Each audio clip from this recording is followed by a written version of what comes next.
And what I keep noticing again and again is how quickly a single thought can reshape the entire atmosphere of a moment without anything in the external world actually changing. I sit with that observation longer than most people would expect me to. Because on the surface, it sounds almost too simple to matter. A thought appears, and suddenly the body reacts as if something real has already happened. The heart adjusts its rhythm, the breath shifts. Muscles tighten or soften. It's subtle at first, almost invisible, until I start paying attention like I would to a quiet experiment unfolding inside a sealed environment. It makes me wonder where the boundary truly exists between what is imagined and what is experienced. When I trace it carefully, I notice something unsettlingly fluid about the human mind. It doesn't always distinguish between memory, anticipation, and the present moment with perfect precision. Instead, it blends them.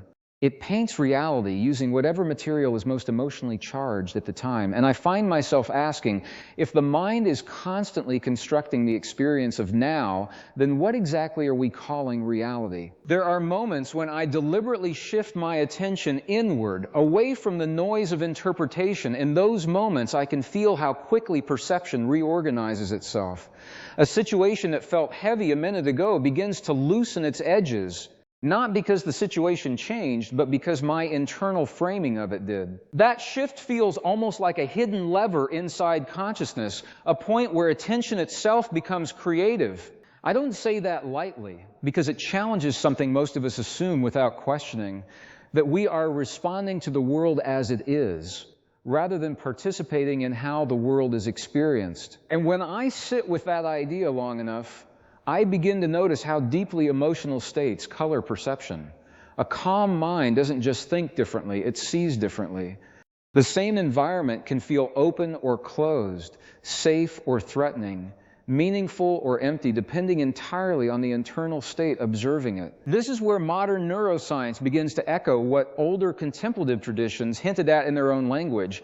The brain is not a passive receiver. It is an active prediction system, constantly generating models of reality and adjusting them based on feedback. But what fascinates me most is not just that it predicts, but that those predictions can become so convincing we forget they are predictions at all. It feels like watching a story being written in real time, while also believing we are inside the story, rather than witnessing its construction. And yet, I also notice something else when I slow everything down. There are brief moments, almost like gaps between thoughts, where the internal narrative softens. In those gaps, the body is still here, the senses are still receiving information, but the interpretation layer quiets down. And in that quiet space, perception feels less filtered, less edited, more direct. It's not mystical, it's actually very simple. But simplicity in this case is what makes it difficult to hold on to. Because the mind prefers continuity, it prefers explanation, it prefers to turn raw experience into meaning as quickly as possible. I've started to see emotional energy as part of that same process, not as something abstract or separate from biology, but as the felt expression of internal signaling patterns. When emotion rises, it doesn't arrive as a concept, it arrives as a full-body event. And in that event, attention narrows, expands, or locks entirely, depending on the intensity. What's interesting is how often we assume we are having emotions as if they belong to us in a fixed way.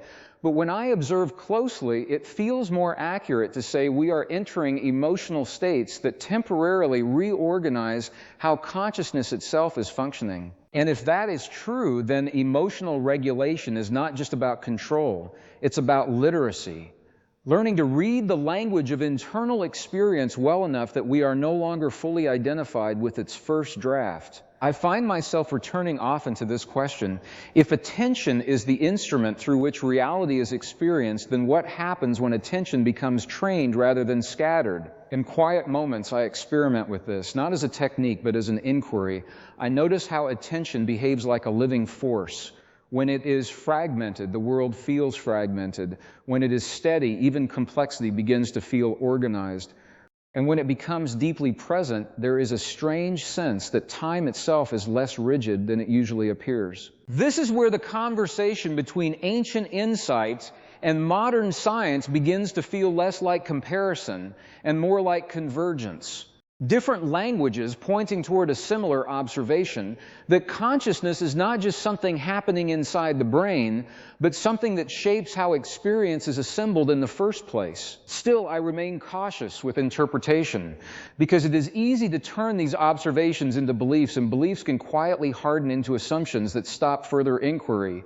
So I keep returning to direct experience. What is happening right now before explanation arrives? What remains when I pause the urge to define what I feel? There are times when even asking those questions creates a subtle shift, not an answer, but a reorientation, as if awareness itself becomes more spacious, less confined to a single point of identification. And in that spaciousness, I start to notice how deeply conditioned most of our inner narratives are. How quickly the mind assigns meaning to sensations, labels to emotions, and identity to passing states. It's almost automatic, like breathing, except invisible until attention turns toward it. But the more I observe, the more I suspect that this automatic nature is not fixed. It appears stable only because it is familiar, and familiarity is a powerful illusion. Because when something has been experienced in the same way for long enough, it begins to feel like it could not possibly be otherwise. Yet I can feel in subtle ways that this system is far more flexible than it first appears. There are moments, small but unmistakable, when reaction does not immediately follow stimulus. A pause opens, a space where something new could emerge instead of the usual pattern. And in that space, I sense a kind of intelligence that is not forced, not analytical, but responsive in a deeper way. It makes me wonder whether human potential is less about adding something new to ourselves and more about recognizing what has been operating underneath our attention all along. Because if consciousness is capable of observing itself, then there must be layers of awareness within awareness that we rarely access directly. And perhaps what we call growth is not becoming something different, but seeing through the layers that have been shaping perception without our awareness. And as I sit with that possibility, I find myself noticing a very subtle shift in the way thought is forming right now, almost as if the next idea is waiting just beneath the surface of attention, not yet spoken, not yet fully formed, but already influencing the direction of what I'm about to notice. And I've come to trust that subtle pre-thought space more than I used to. Because when I slow down enough to observe it, I realize that thinking is not as instantaneous as it feels. There is a brief emergence phase, almost like a ripple forming before it becomes a wave. Most of the time I miss it completely. The mind jumps straight to the finished thought, fully formed, as if it appeared from nowhere, but when I stay attentive, I can sometimes catch the early shaping of it, like watching language assemble itself before it becomes audible inside the mind. And in that small window, something important becomes visible. There is a difference between awareness and interpretation. Awareness feels open, unstructured, quietly present. Interpretation feels like movement, like the mind reaching outward to define what is being experienced. One is still, the other is constantly organizing. I notice that most human suffering does not begin in awareness itself. It begins in interpretation that happens so quickly we believe it is the same as perception, and that realization changes the way I relate to my own internal world. Not in a dramatic way, not as a sudden transformation, but in a quieter, more precise way, like adjusting the focus on a lens that was slightly misaligned all along. I start to see how often the mind tries to complete unfinished patterns, how it reaches into memory to find similar emotional experiences and uses them to predict what something means right now. A neutral situation can become charged simply because it resembles something from the past. And in that moment, the past is no longer past. It becomes active material shaping present perception. It makes me wonder how much of what we call now is actually constructed from fragments of what has already been lived. And if that is true, then presence is not just being here, it is the ability to recognize when the past is being projected onto the present. I begin experimenting with that recognition in ordinary moments, not as a technique to fix anything, but as a way of seeing more clearly. When I feel a strong emotional reaction arise, I pause just enough to ask internally, not why am I like this, but rather, what is this built from? And surprisingly, that question softens the intensity. Not because it solves anything, but because it introduces space between experience and identity. In that space, something interesting happens. The emotion is still there, but it is no longer total. It becomes part of a larger field of awareness rather than the entire field itself. And I start to suspect that this is where real inner freedom begins, not in eliminating emotional experience, but in no longer being fully absorbed by it. There is a difference between feeling something and becoming it. And most of us were never taught to notice that difference. As I continue observing, I also become more aware of how attention behaves under stress. It contracts, it narrows, it becomes highly selective, almost like a tunnel focusing only on what matches the internal state. In moments of fear or pressure, the mind stops exploring possibilities and starts reinforcing certainty. Even negative certainty feels safer than uncertainty. I find that fascinating because it suggests that the mind is not primarily seeking truth in those moments. It is seeking stability. And stability, even when it is built on distorted perception, can feel like survival. But there are other states of attention I've begun to notice, states where perception becomes more panoramic. In those moments, I can sense multiple interpretations existing at once without needing to collapse them into a single conclusion. It feels less like deciding what something means and more like observing meaning forming and dissolving simultaneously. In those states, the world feels less like a fixed structure and more like an ongoing process. And I wonder how different human behavior would be if we lived more often from that expanded attention rather than the narrowed one. Not as an abstract idea, but as a lived reality. Because when attention expands, something subtle shifts in how the body feels as well. There is a decrease in internal resistance. Breathing becomes less interrupted. The sense of urgency softens. Even time feels less compressed, as if it is no longer pushing forward so aggressively. I don't fully understand what causes that shift, but I can observe it clearly enough to know it is real in experience, even if it is difficult to define in conventional terms. And that brings me back again to the relationship between mind and body. I used to think of them as separate systems interacting with each other, but over time that separation feels less accurate. It seems more like one continuous process expressing itself in different modes. Thoughts influence physiology. Physiology influences thought. Emotion bridges the two so seamlessly that it becomes impossible to locate a clear starting point. It is a loop, a living feedback system. And within that loop, perception itself becomes both input and output at the same time. This is where things start to feel almost paradoxical. Because if perception is shaped by internal state, and internal state is shaped by perception, then where does change actually begin? I sit with that question without rushing to answer it. And in doing so, I notice something subtle again. Change does not always begin as action. Sometimes it begins as recognition. A single moment of seeing the loop as a loop interrupts its automatic nature just enough to create an opening. Not a break in reality, but a break in unconscious repetition. And in that opening, new responses become possible. Not forced, not engineered, but available. This is where I start to appreciate the role of awareness, not as something passive, but as something structurally influential. It does not need to intervene aggressively. It simply needs to be present enough to reduce unconscious momentum. And momentum, once seen clearly, begins to lose some of its invisible authority. I notice this even in small daily patterns. A habitual reaction that once felt automatic now arrives with a slight delay. That delay is everything. It is small, almost imperceptible, but within it lies the possibility of choosing differently, not from willpower alone, but from expanded awareness of what is actually happening. And yet, even as I observe this, I realize I am only seeing the surface layer of something much deeper. Because beneath these mental and emotional patterns, there is still something more fundamental operating, something that does not react in the same way, something that remains steady even as everything else shifts around it. I hesitate to define it too quickly, because the moment I do, it risks becoming another concept instead of an experience. So I stay with it as a kind of felt presence, a background awareness that does not participate in the fluctuations, but allows them to appear and dissolve.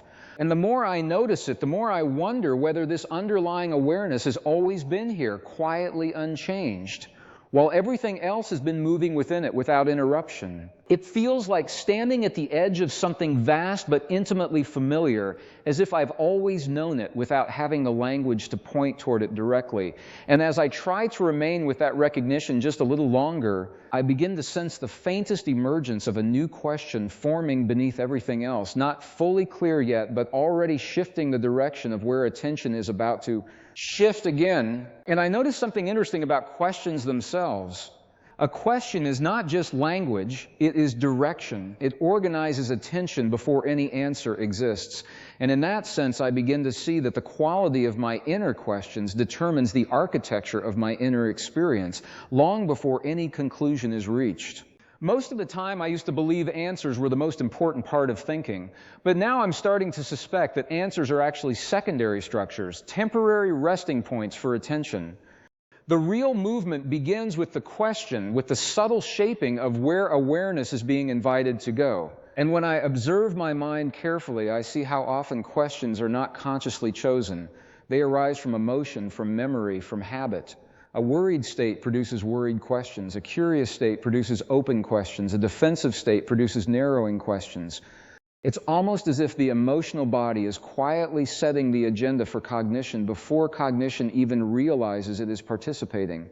That realization makes me more attentive to emotional tone itself, not as something to suppress, but as something to listen to with precision. Because emotion in this light feels less like a reaction and more like information encoded in sensation. It carries a kind of intelligence that is not verbal, but deeply directional. When I feel tension, there is information in it. When I feel openness, there is information in that too.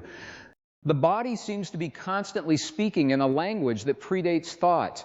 And I find myself wondering how much of human confusion comes from ignoring that language in favor of faster explanations. There are moments when I sit quietly enough that the emotional field becomes more legible. Not completely clear, not fully decoded, but less chaotic.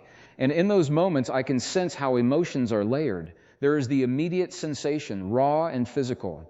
Then there is the interpretation layered on top of it. Then there is the narrative that tries to stabilize both into identity. It's like three simultaneous translations of the same inner event, each one slightly distorting the original signal. And yet all of them feel real while they are happening. That is what makes the system so compelling and so difficult to step outside of. But I've started noticing that stepping outside might not be the right way to think about it, because nothing is actually being exited. It's more like attention learning to widen its field of view while remaining within the same experience. When that widening happens, something subtle changes in how urgency is perceived. Situations that once felt like they demanded immediate resolution begin to reveal layers of context. Not excuses, not avoidance, just context.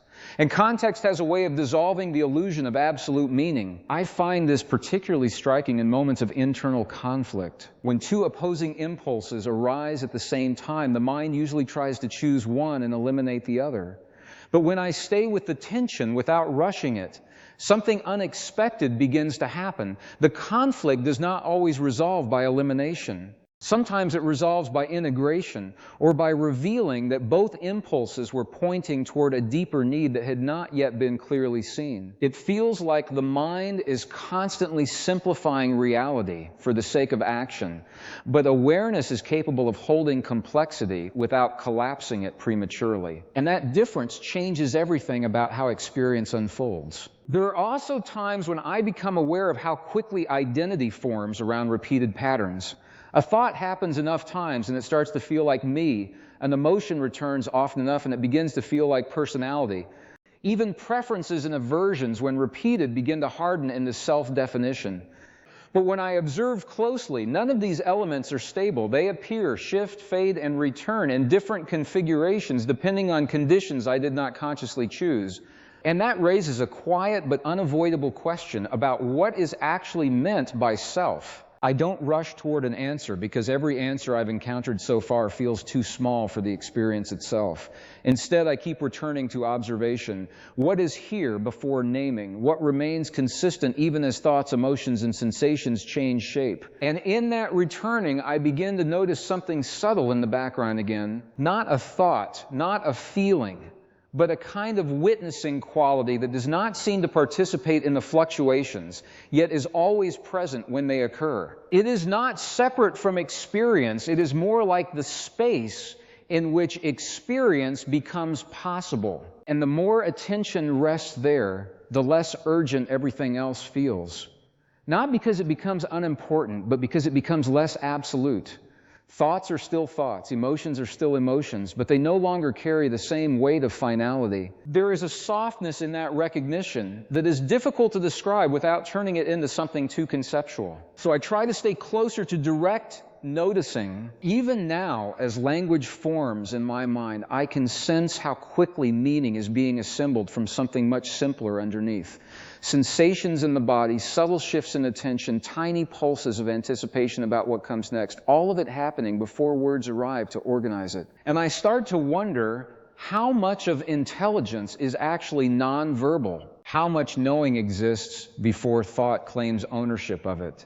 There are moments when I sense answers forming in the body before they become language, a kind of intuitive coherence that does not speak in sentences but still communicates direction, clarity, or hesitation, and only afterward does the mind translate that into structured thought. It makes me question the assumption that thinking is the highest form of intelligence. Perhaps thinking is just one layer in a much larger system of awareness, one that includes sensation, intuition, memory, prediction, and attention, all interacting in real time.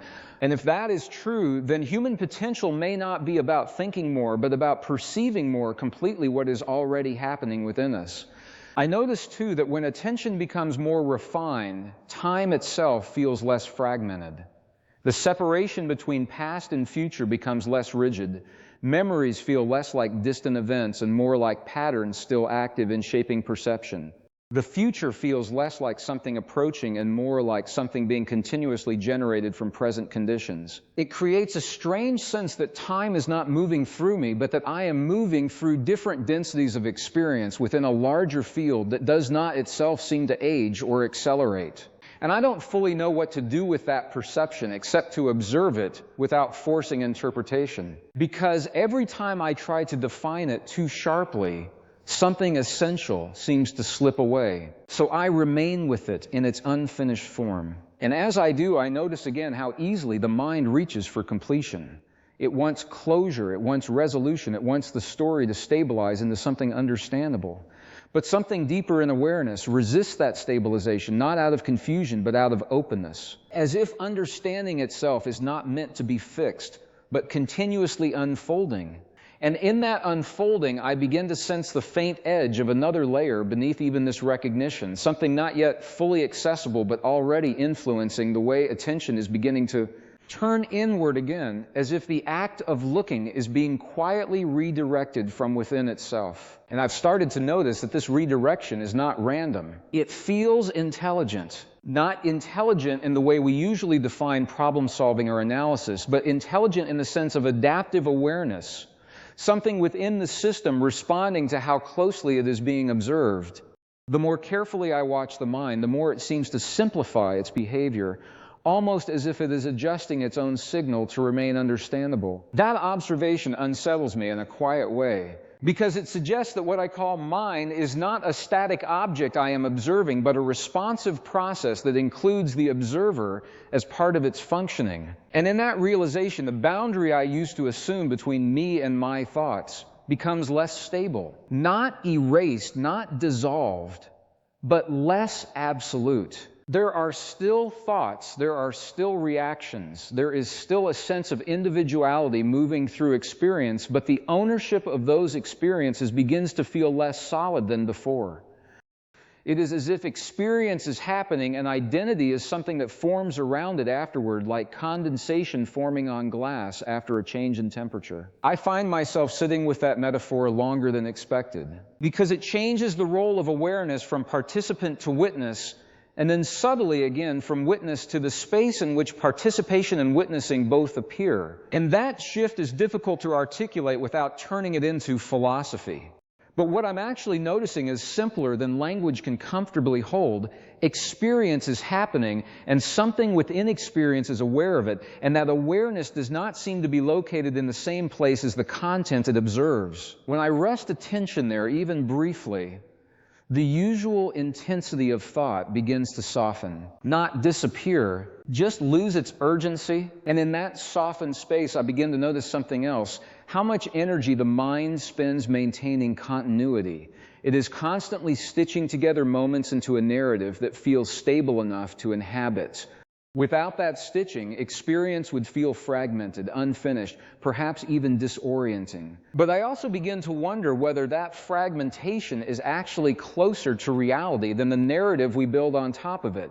Because when I observe carefully, reality does not arrive in continuous blocks. It arrives in pulses, sensations, impressions, fragments of perception that are immediately interpreted and woven into continuity by the mind. So what I call life might actually be a reconstruction happening at extraordinary speed, so seamless that it feels like direct experience. And that raises another question that I don't rush to answer. If experience is reconstructed in real time, then what is it that is being reconstructed from? There are moments when I feel as if I am getting closer to the raw input layer of perception, not in a scientific sense, but in direct phenomenological experience. Sounds arrive before they become things. Visual impressions appear before they are named. Bodily sensations exist before they are categorized as comfort, discomfort, tension, or ease. In those moments, everything feels less defined and more immediate, and strangely, more alive. But the mind does not stay there for long. It returns quickly to labeling, to organizing, to stabilizing experience into something that can be navigated efficiently. I don't see this as a mistake. It is clearly useful. Without it, functioning in the world would be difficult, perhaps impossible in the way we currently live. But I start to see a distinction between functionality and truth of experience. The mind's goal is not necessarily to reveal reality. Its goal is to create usable reality. And those two things are not always identical. When I hold that distinction lightly in awareness, something interesting happens. I stop trying to correct perception and instead start observing how perception is constructed. That shift changes the relationship completely. It is no longer about fixing thinking, but about understanding its architecture. And as I observe that architecture more closely, I begin to notice layers of prediction embedded in even the simplest perception. A sound is not just heard, it is anticipated, confirmed, and categorized almost simultaneously. The brain seems to be constantly guessing what is happening, then adjusting its guess based on incoming data, which means, in a strange way, that perception is always slightly ahead of itself and slightly behind itself at the same time. There is no perfectly neutral point, only continuous adjustment. And in that adjustment, I begin to sense something like intelligence, not as a property of thought, but as the entire system's ability to remain coherent while constantly updating itself. That coherence is what allows life to feel stable, even when nothing is actually static. I find myself returning again and again to the role of attention within this system, because attention seems to be the element that determines which part of this vast process becomes me at any given moment. When attention locks onto fear, fear becomes identity. When attention locks onto memory, the past becomes identity. When attention rests in sensation, identity becomes less defined and more fluid. It makes me wonder whether attention is not just a tool, but the primary mechanism through which experience organizes itself into a center. And if that is true, then the center of experience is not fixed, it is mobile. It moves with attention. This idea feels both simple and destabilizing at the same time, because it suggests that what I have always assumed to be a stable observer might actually be a dynamic focal point, continuously shaped by where awareness is directed. And yet, even as I consider that, there is still something in experience that feels consistent, something that does not seem to change as attention moves, a quiet continuity that remains present regardless of emotional state, thought content, or sensory input. It is not easy to describe without turning it into a concept too quickly. So I stay closer to noticing it directly. It is there when thoughts are loud. It is there when thoughts are absent. It is there in emotional intensity and in emotional stillness. It does not seem to depend on conditions. And the more I notice it, the more I wonder whether this continuity is what I have been circling around all along without fully naming it. not as an idea, but as a lived presence that does not announce itself yet never leaves. And as I remain with that recognition, something subtle begins to shift again in how attention is being held, almost as if it is preparing to move beyond what language can comfortably contain toward a quieter layer of awareness, where even the need to define what is happening starts to fade slightly, not because meaning is lost, but because meaning is no longer required in the same way. And I notice how rare that is in ordinary waking life. Most of the time, the mind treats meaning as essential, almost like oxygen for experience. Without meaning, it feels as if something is missing. But here, in this quieter layer of awareness, meaning becomes optional. Experience continues without needing to be immediately translated into a conclusion. That alone feels like a shift in the operating system of perception. I don't try to hold on to it. Holding on would already be a return to effort, to control, to shaping experience into something stable again. Instead, I simply notice that awareness can remain present without immediately turning everything into interpretation. And in that noticing, I start to recognize how much of mental effort is actually interpretive urgency. The urgency to define, the urgency to explain, the urgency to finalize what is still unfolding. When that urgency relaxes, even slightly, something unexpected happens. Perception becomes more sensitive, not less. It is as if the mind, no longer busy constructing conclusions, has more capacity to simply receive. And I begin to wonder whether clarity has been misunderstood. Perhaps clarity is not the sharpness of a conclusion, but the absence of distortion from unnecessary interpretation. In that sense, clarity is not something added to experience. It is what remains when interference quiets down. As I sit with this, I also become aware of how memory behaves differently in this state. Normally, memory feels like retrieval, pulling something from a storage space. But here, memory feels more like resonance. Certain experiences seem to echo into the present moment rather than appear as distant objects. A memory is no longer just back there. It is felt as an active pattern influencing perception now. And that changes the emotional texture of remembering. Because if memory is active rather than distant, then the past is not something finished. It is something still participating in how life is being experienced. This realization does not feel heavy. It feels clarifying. It suggests that healing, in the deepest sense, might not be about erasing the past, but about changing how the past continues to exist within perception. And that change seems to happen not through force, but through awareness that is spacious enough to include the pattern without becoming it. There are moments when I can feel old emotional imprints arise, not as stories, but as sensations before stories. A tightening in the chest, a subtle contraction in the stomach, a shift in breathing rhythm. And if I stay present just a little longer before the mind names it, something interesting occurs. The sensation completes its cycle without escalating into narrative. It rises, it moves, and then it dissolves without needing to become identity. That alone feels like a different way of being human. Not a perfect one, not an idealized one, just less entangled.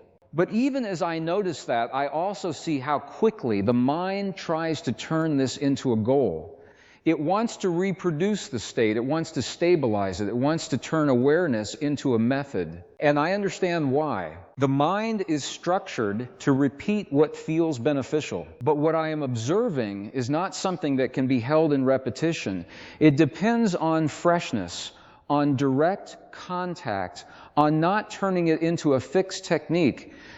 So I return again to simple observation. What is happening right now before it is used for anything? And in that question, something opens again, not dramatically, just enough to shift the center of gravity away from interpretation and back toward raw presence. And from here, I begin to notice something even more subtle emerging beneath the familiar layers of thought and emotion. A kind of quiet background sensitivity that does not react, does not interpret, does not organize, but seems to register everything without effort. It is not separate from experience.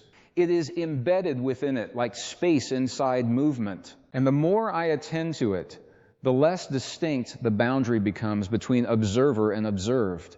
Not because they merge into one idea, but because the distinction itself feels less necessary. There is simply experience.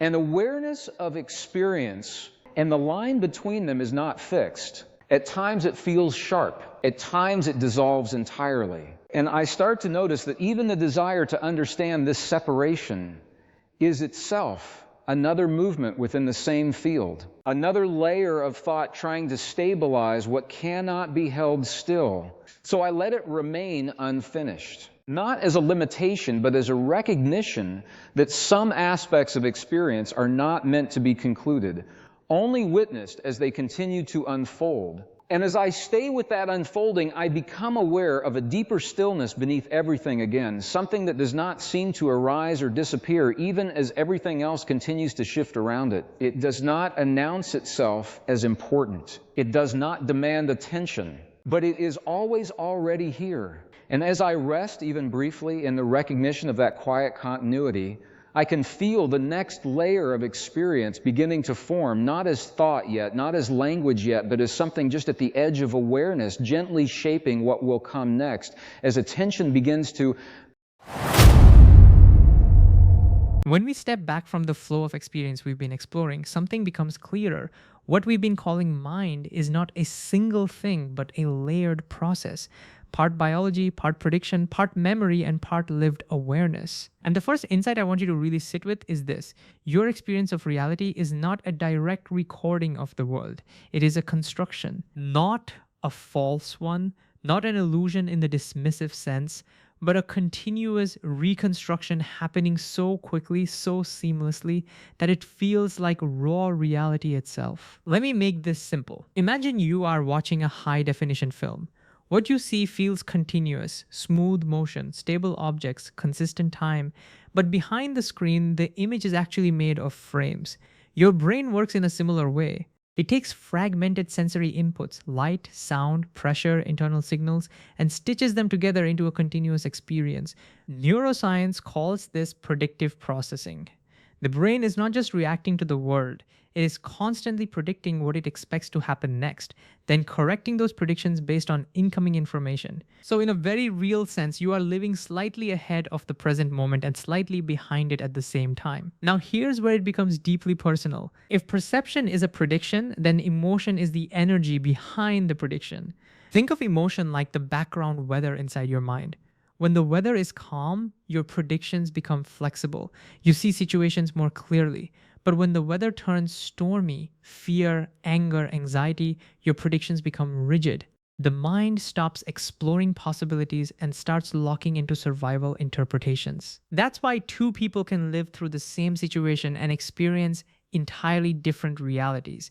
They are not seeing different worlds. They are operating under different internal prediction states. Now, bring this into everyday life. Have you ever noticed how one small thought in the morning can shape your entire day? You wake up feeling slightly off. You think something feels wrong. That thought doesn't describe reality. It begins to construct it. You interpret neutral events as negative. A delayed message feels like rejection. A small mistake feels like failure. Nothing outside necessarily changed, but your internal predictive state did. This is the quiet power of perception, and it leads to an important realization. Most of what we suffer is not caused by the world itself, but by the interpretation system running inside us. But here's where it gets even more interesting. There is a part of you that is aware of all of this. Not the thinking mind, not the emotional reaction, but the witnessing awareness that notices thinking and feeling happening in the first place. You don't have to believe in this as a philosophy. You can verify it directly. Right now, notice a thought. Then notice that you are aware of that thought. Now notice an emotion in your body and notice that you are aware of that emotion. That awareness itself is not changing. Thoughts come and go, emotions rise and fall, sensations shift, but the awareness that knows them remains steady. This is not mystical. It is observable experience. And this is where the mind-body connection becomes very practical.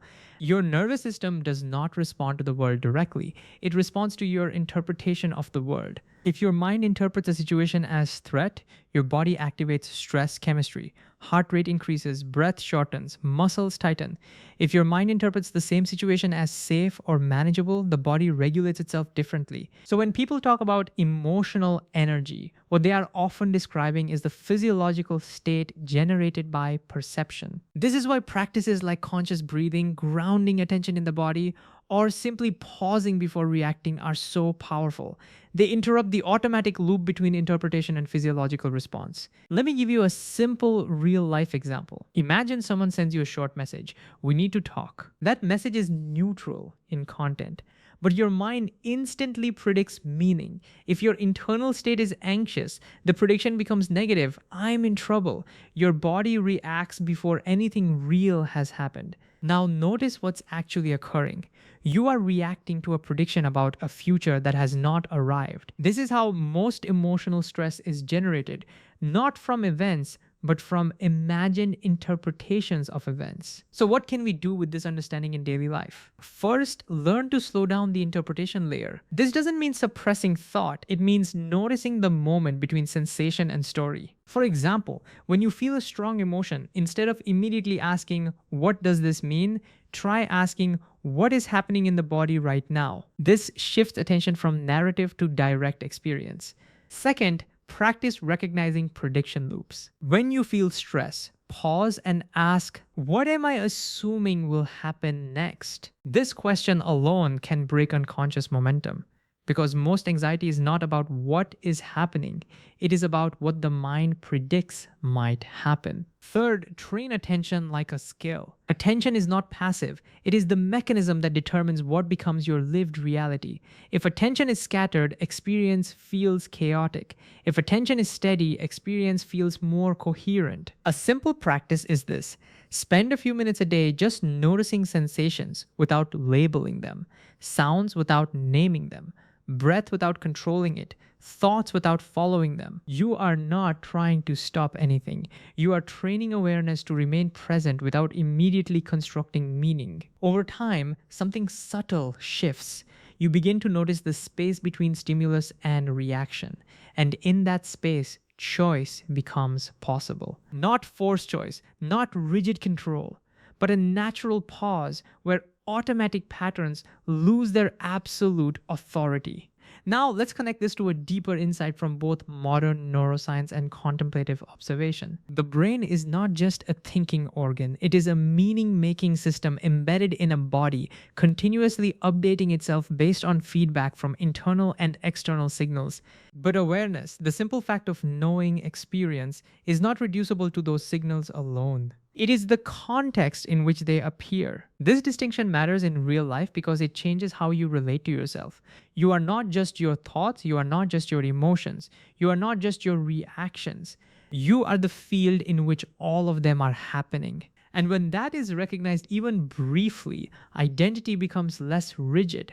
Life becomes less of a fixed story and more of a living process. This does not remove challenges, it changes your relationship to them. Stress may still arise, emotion may still move through you, but you are no longer fully absorbed into every wave that passes through awareness. And that is where real psychological flexibility begins. So, as you move through your daily life, here is the deeper invitation embedded in all of this. Don't try to control experience. Learn to see it more clearly as it is forming. Notice prediction before it becomes belief. Notice emotion before it becomes identity. Notice awareness before it becomes lost in content. Because the human mind is not a problem to solve, it is a system to understand while it is operating. And the more clearly you see it, the less it unconsciously controls you. Not through force, but through understanding that gradually changes the way you relate to every moment as it